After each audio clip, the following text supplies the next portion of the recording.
26 अप्रैल 1986 रात के 1:23। प्रिप्यात में सब लोग सो रहे हैं।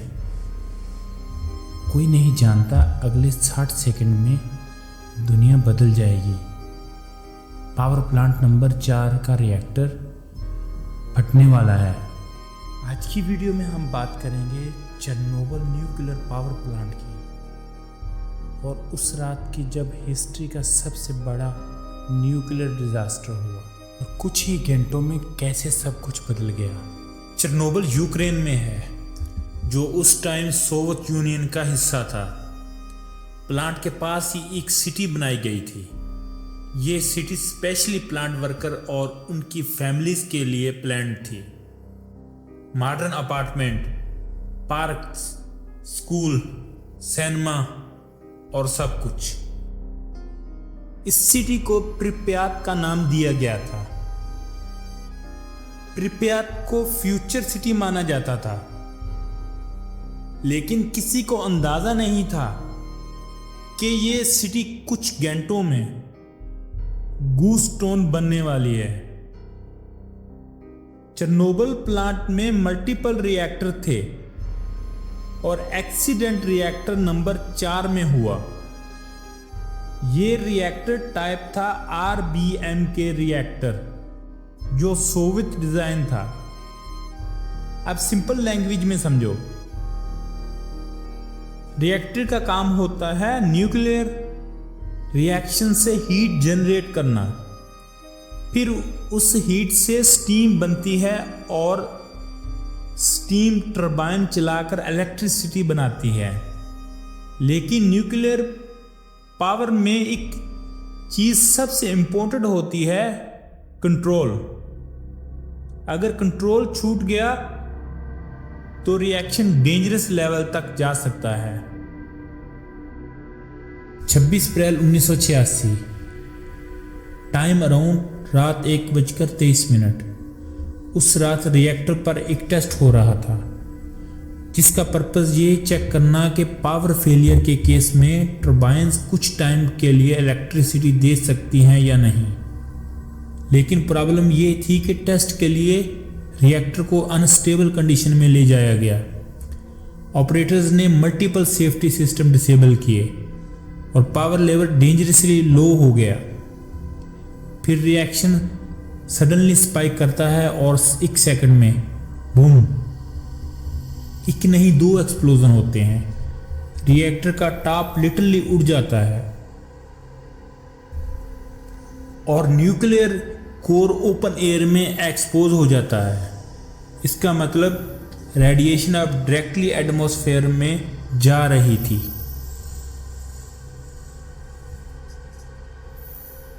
शुरू में लोगों को लगा कि ये बस एक नॉर्मल इंडस्ट्रियल फायर है। फायर फाइटर को बिना प्रॉपर प्रोटेक्शन के भेजा गया। उन्हें आइडिया ही नहीं था कि वो किस लेवल की रेडिएशन फेस कर रहे हैं। कुछ फायर फाइटर ने हीरो बन के फ्लेम कंट्रोल की, लेकिन उनका एक्सपोजर इतना हाई था कि उनमें से कई लोग कुछ दिनों या हफ्तों में नहीं बच पाए। सबसे शॉकिंग पार्ट ये था कि सोवियत अथॉरिटीज ने शुरू में इंसिडेंट को एक्सेप्ट ही नहीं किया। प्रिप्यात के लोग नेक्स्ट डे तक नॉर्मल लाइफ जी रहे थे। बच्चे स्कूल जा रहे थे, लोग पार्क में घूम रहे थे, जबकि रेडिएशन उनके अराउंड इनविजिबल पॉइजन की तरफ फैल रहा था। Evacuation almost 36 hour later start होती है। लोगों को बोला गया 3 दिन के लिए जा रहे हो, लेकिन रियलिटी थी वो लोग कभी वापस नहीं आए। रेडिएशन का क्लाउड विंड के साथ यूरोप तक चला गया। सबसे पहले स्वीडन में रेडिएशन डिटेक्ट हुई और तब दुनिया को पता चला कि कुछ बड़ा इंसिडेंट हुआ है। फिर सोवियत यूनियन को एडमिट करना पड़ा कि चेरनोबिल में एक्सीडेंट हुआ है और तब तक डैमेज ऑलरेडी बहुत ज़्यादा हो चुका था। क्लीनअप के लिए लाखों लोग भेजे गए जिनको बोला गया लिक्विडेटर। इनका काम था रेडियो एक्टिव डेब्रिस हटाना, फायर कंट्रोल और रिएक्टर को सील करना। काफ़ी लोगों को सिर्फ कुछ मिनट्स के लिए रऊफ पर भेजा जाता था क्योंकि वहाँ रेडिएशन इतनी ज़्यादा थी कि देर तक रुकना मतलब स्लो डेथ। ये लोग हिस्ट्री के सबसे डेंजरस क्लीनअप मिशन का हिस्सा बन गए। रिएक्टर 4 को कवर करने के लिए एक मैसिव कंक्रीट स्ट्रक्चर बनाया गया